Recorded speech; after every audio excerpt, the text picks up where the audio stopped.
My name is Nabakon. This is the story of how Rosa Parks stood up against segregation. My name is Annie Wilson. I am Lila Nicodemus. And this is our juvenile thing. This is the story of Rosa Parks' life and how she stood up against segregation. She first started her education at the laboratory school run by the Alabama State Teachers College for Negroes. This is wrong. Why can't we school with the white people? This is just how it is, and I can't change it. From a young age, Rosa and her family believed in proper education for all colors. She started school at 11 years old.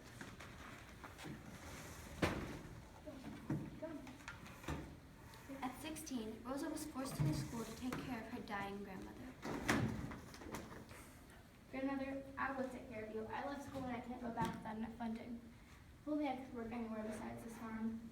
After the death of her grandmother, her mother is also falling gravely ill. She is fighting hard during tough times. On December 1st of the year 1955, after a long, hard day's work at the farm, Rosa Parks takes the bus home. Please take your seat behind the colored sign. Do you have a place for me? I'll have to move somebody, but of course. Please move for this woman. Ma'am, I will get a police officer if you do not move for this woman.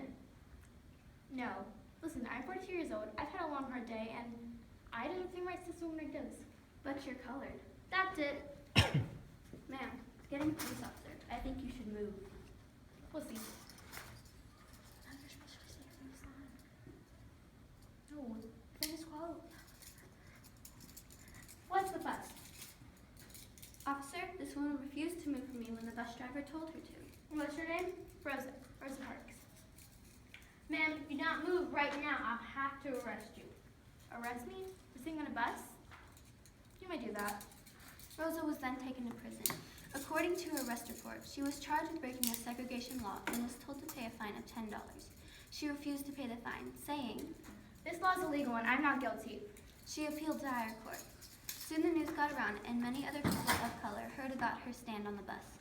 They were enraged at what had happened and decided to fight back.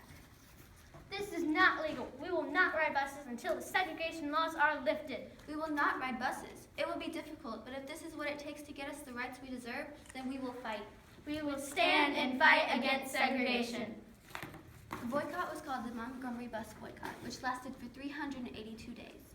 During this time period, African Americans would take alternate routes instead of buses to school and work. After 382 days and nights, the segregation laws were lifted.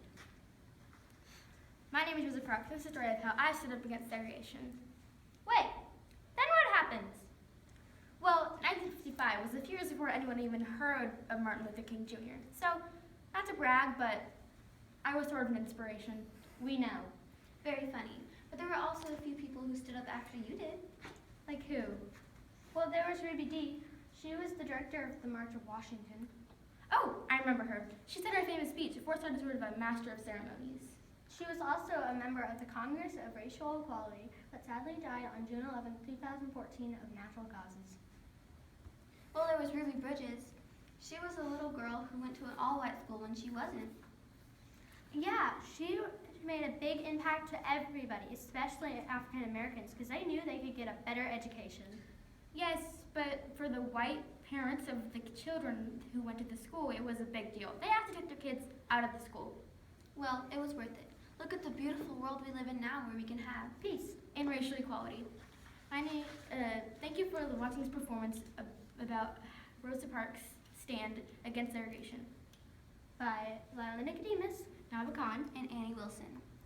Rosa Parks, sitting down to stand up.